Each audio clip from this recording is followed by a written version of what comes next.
Have you ever had that moment, maybe in the middle of a busy day or late at night when everything's quiet, where you ask yourself, is this really it?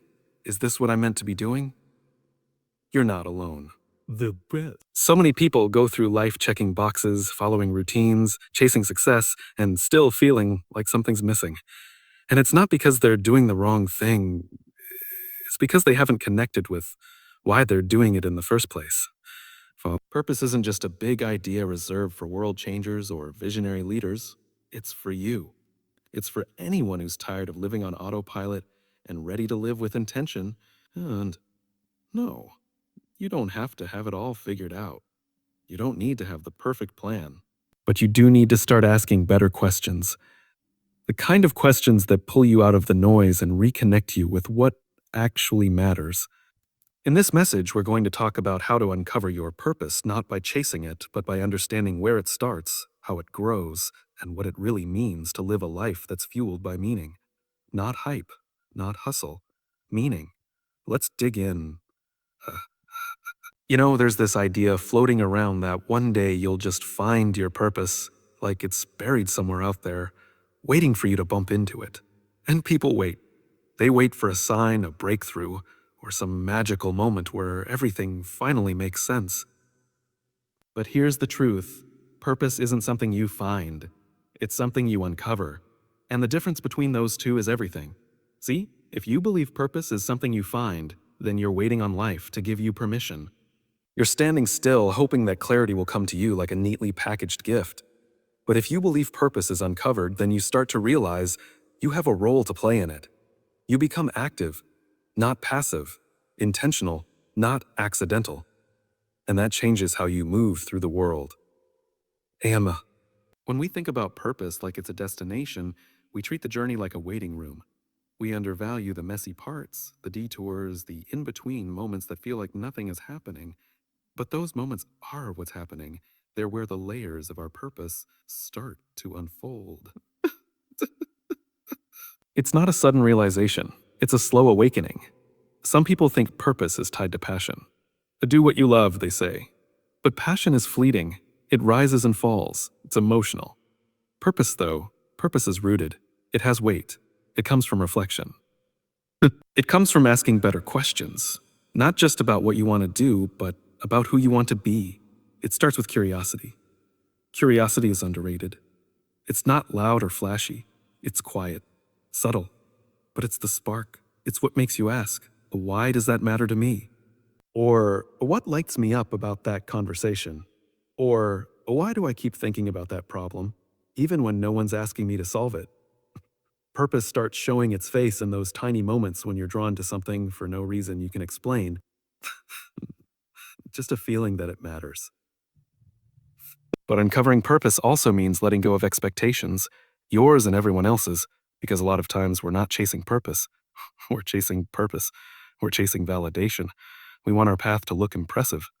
We want it to be obvious, but purpose doesn't shout. And most of us are too busy trying to look successful to stop and listen.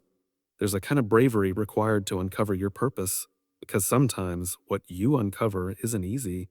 It might take you in a direction that doesn't make sense to others. It might feel uncomfortable, irrequireable. It might mean walking away from something that's working, because deep down it's not right. And that's hard. It takes courage to say, I don't know exactly where this leads, but I know it's the next right step. The irony is the people we admire most, the ones who seem so clear, so grounded, so full of purpose, they didn't start with clarity. They started with movement. They started with something, a question, a problem, a nudge. They paid attention to it. They didn't wait for the full picture. They started brushing in the edges, one stroke at a time. And that's what makes the difference. Not the big breakthroughs, but the small, intentional choices. The decision to lean into something unfamiliar.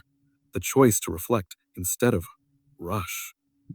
The willingness to ask not, what do I want to do with my life? But what kind of impact do I want to have today? Because uncovering your purpose isn't about arriving. It's about aligning. It's about living in a way that honors your values, your strengths, your truth, even when it's inconvenient. Especially when it's inconvenient. And if you're sitting there thinking, but I still don't know what my purpose is, that's okay. The question isn't whether you know it. The question is whether you're willing to start uncovering it, whether you're willing to slow down long enough to listen, whether you'll stop waiting and start paying attention to what already stirs something inside you. Purpose isn't out there waiting to be found. It's in you, waiting to be revealed. And it reveals itself to those who are willing to look. Most people spend their lives chasing what they do and how to do it better. They want better careers, better titles, better income, better habits, and that's all fine.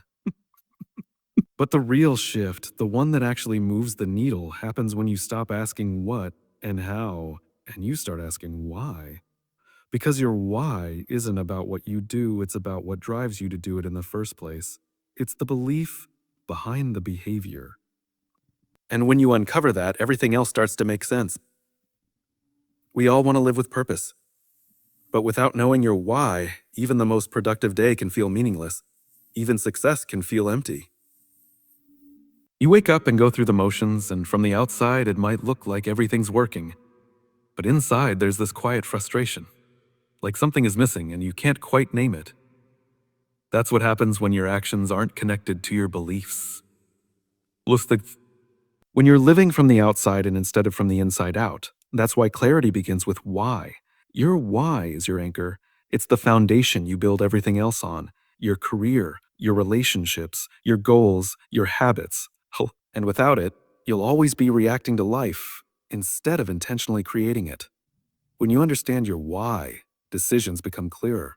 You stop chasing things just because they're shiny. You stop saying yes to every opportunity out of fear of missing out. You stop comparing your path to someone else's highlight reel. Because your why gives you a filter. It helps you know what aligns, and just as importantly, what doesn't. And here's something important. Your why is not your job title. It's not, I'm a manager, or I run a business, or I'm a coach. Those are roles, they can change. They're how you live your purpose, not what your purpose is. Your why is deeper than that. It's the reason those roles even matter to you in the first place. For some people, their why is to inspire growth in others. For others, it's to bring order to chaos, or to build something meaningful, or to protect what matters. And when you name it, when you put words to that inner drive, it unlocks a level of confidence and direction that no external achievement can give you. And here's the beautiful part. Your why doesn't need to be impressive. It just needs to be honest. The goal isn't to craft some poetic mission statement.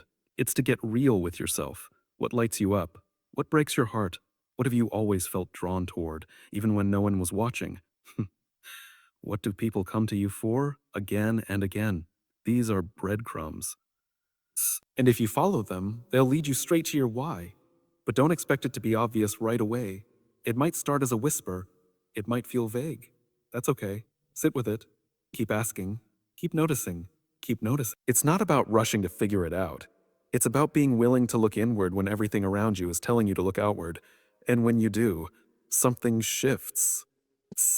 You stop being so obsessed with the finish line and you start focusing on whether each step you take is aligned with your beliefs. You start choosing depth over speed, meaning over noise, fulfillment over validation.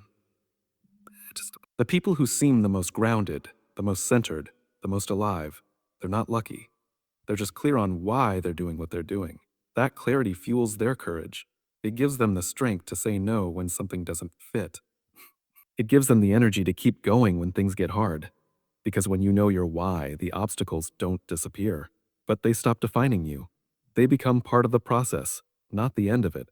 That's why it matters so much. That's why this can't just be a feel-good idea you think about and forget. Because without your why, you'll spend your life building a ladder only to realize it was leaning against the wrong wall. But with it, you stop climbing aimlessly. You start building with intention. You start building with intention. And the walls you choose to lean on, they're yours. They matter. They mean something. So don't just chase what you do. Don't just perfect how you do it. Get clear on why it matters in the first place. Because once you know your why, the rest of your life starts making sense. One of the biggest shifts that happens when you start uncovering your purpose is this. It stops being about you. That might sound strange at first, especially in a world that tells us to chase our goals, our dreams, our version of success. But real purpose, lasting, fulfilling, deeply rooted purpose, always grows beyond you. It starts personal, sure, but the moment it becomes powerful is the moment it connects to something bigger than your own ambition.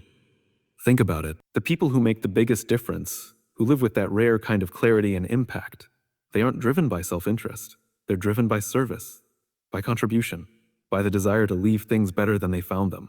That's not just noble, it's human. We are wired to care. We're wired for connection. And when your purpose taps into that, when it starts to serve others, to lift others, to create change beyond your personal gain, it becomes something you can build a life on. That doesn't mean you have to start a charity or become a public speaker. It doesn't mean you need a global mission. Bigger than you doesn't mean bigger than life. It just means you're thinking beyond the mirror. You're asking, how does what I do make someone else's life a little better? Maybe it's your team. Maybe it's your family. Maybe it's the next generation. Maybe it's just one person who needs to know they're not alone. But that shift from self to service is where purpose starts to take root. Because here's the truth. When your purpose is only about you, it will collapse under pressure. Picture. The moment life gets hard, the moment you don't get the results you wanted, the moment you face resistance, it'll feel easier to walk away. But when your purpose includes others, when it's tied to something that matters beyond your own comfort, you'll keep going. You'll push through. You'll find strength you didn't know you had, because now, giving up doesn't just cost you, it costs someone else too. And there's something deeply fulfilling about knowing your actions ripple out. That the work you do, the way you show up, the values you live by, they all contribute to a greater good. You start to realize that success isn't measured by applause or accolades. It's measured by impact, by how many people are better off because you were here.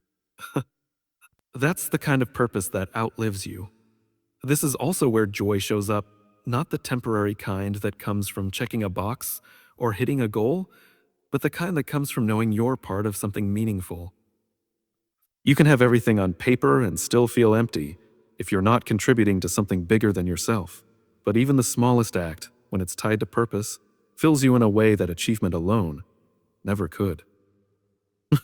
And this is important. You don't need to wait to have it all figured out before you make a difference.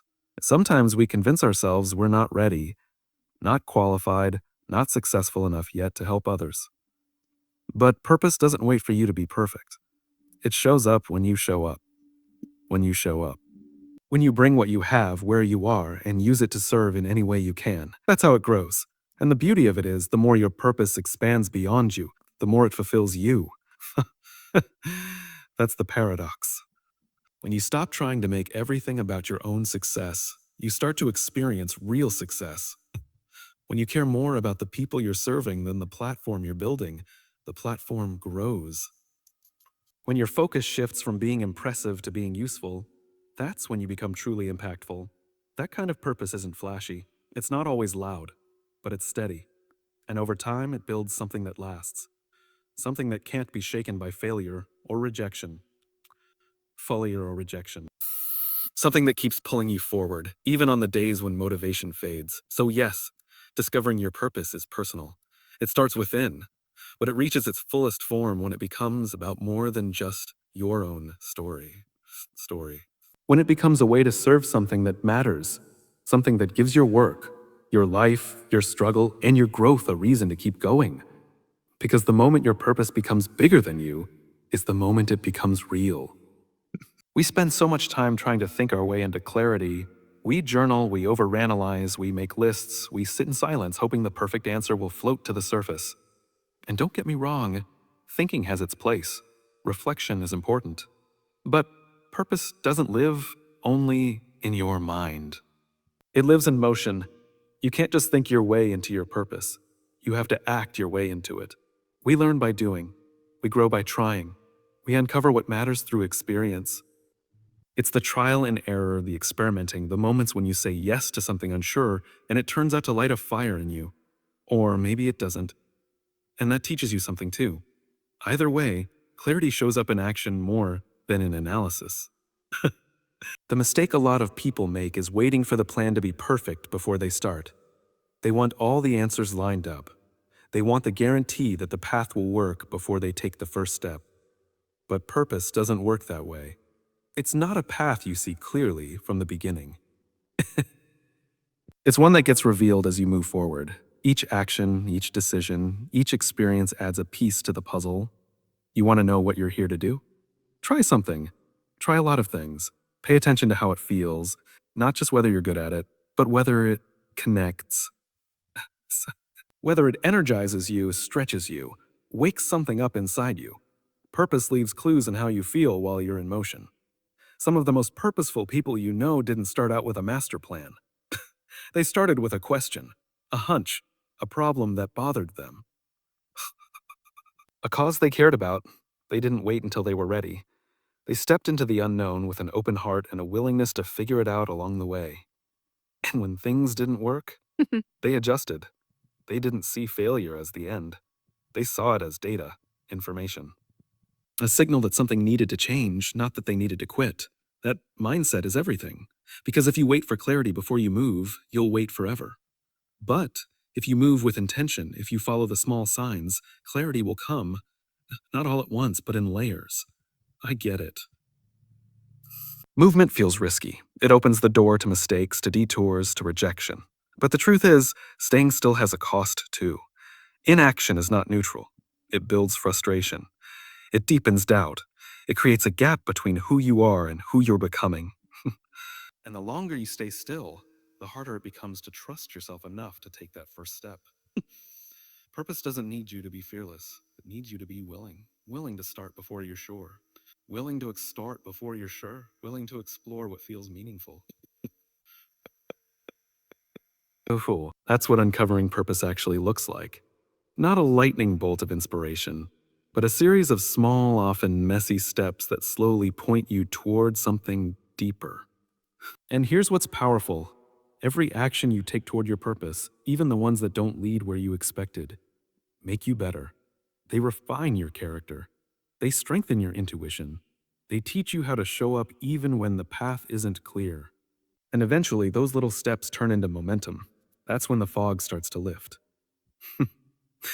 Not because you waited for the answer, but because you were willing to go looking for it with your feet, not just your thoughts. We think we need confidence to start, but it's the starting that builds confidence. It's showing up, doing the work, falling down, getting back up. That's how you build something real. That's how you earn clarity, one step at a time. So if you're stuck, don't stay in your head. Don't let overthinking keep you from becoming who you're meant to be. Take the next right step. It doesn't have to be perfect. It just has to be honest. And let that step teach you what's next. Because clarity isn't a prerequisite for action. It's the result of it. It's the result of it. So now the question isn't what's my purpose? The question is, am I willing to go looking for it? Not in the perfect plan, but in the honest moments? Because your purpose isn't hiding. It's been whispering to you all along, in what moves you, in what frustrates you, in what you can't stop thinking about. It's in the way you care, the way you show up, the way something deep inside you knows you were made for more than just checking boxes. And the truth is, you don't need to have every step mapped out. You just need to take the next one, with intention, with courage, with the humility to grow and the boldness to act. Because your purpose isn't out there waiting to be found. It's already in you, waiting to be lived. Ask ChatGPT. Habe das,